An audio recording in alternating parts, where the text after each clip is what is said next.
Seems if it isn't one thing, it's another.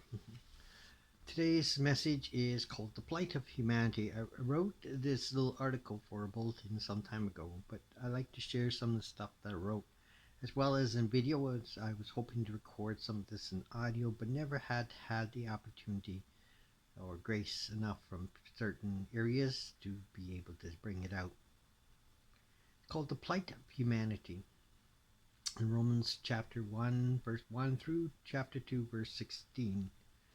It's fairly long, so I'm not going to read it. So you can look it up. Romans chapter 1, verse 1 is the beginning, and read up to chapter 2, the end of verse 16.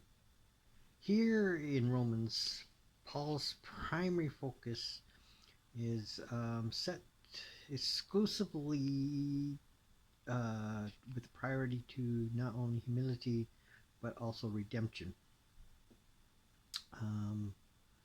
Paul revealed God's wrath against wickedness in right off the bat by the time you get to verse 13.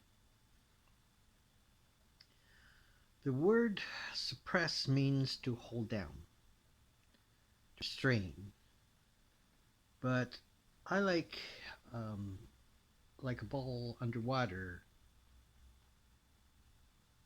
However, God's wrath one day rises to the top. And what is the truth? Is that people will try to suppress and the character of God and its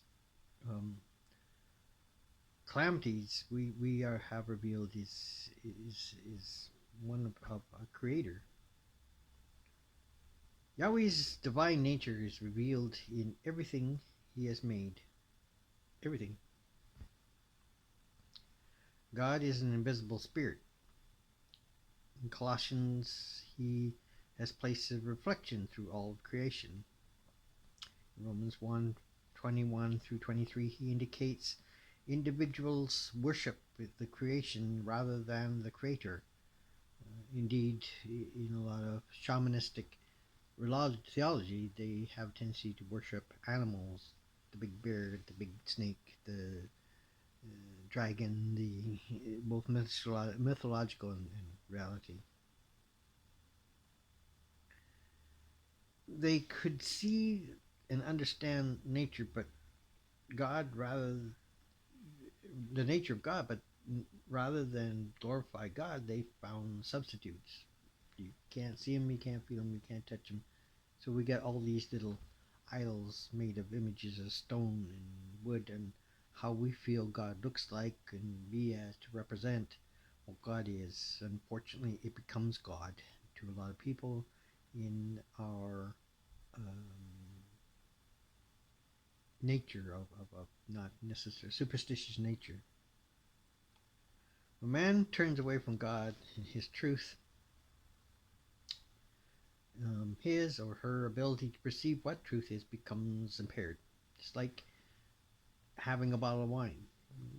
You can take a drink, a small shot glass, and sit there, what's this? Then fizzle me.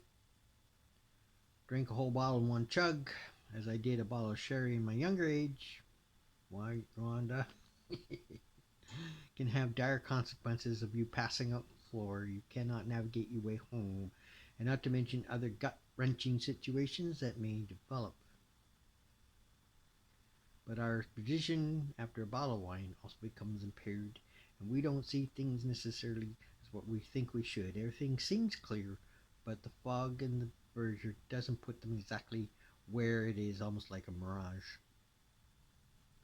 Do you really study Yahweh and his word?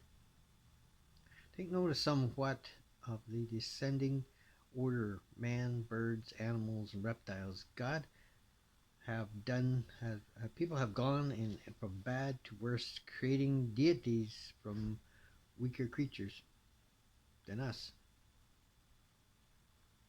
Serving idols gets us nothing. Whether it's these creatures that we make of stone or wood or clay or other measures, gems and jewels, um, really have no power or substance. And it could be modern idols such as money. We like to have money. I mean, the greed of money, always more money, even though we have enough to live on, still desiring more money. Possessions, we don't have to have a car, we have to have a Cadillac. Power, oh, we may have a small office of a teacher, and we feel so humbled by that we have to push. So, serving idols gets us nothing. Our ultimate source should be Yahweh and Him alone. That's thought for the day. Where's your thought? The plight of humanity rests solely in the Creator and how we approach Him and what we do. Till next week or next show. Till next time. This is Dan Bowman saying Shalom. Lots of stuff.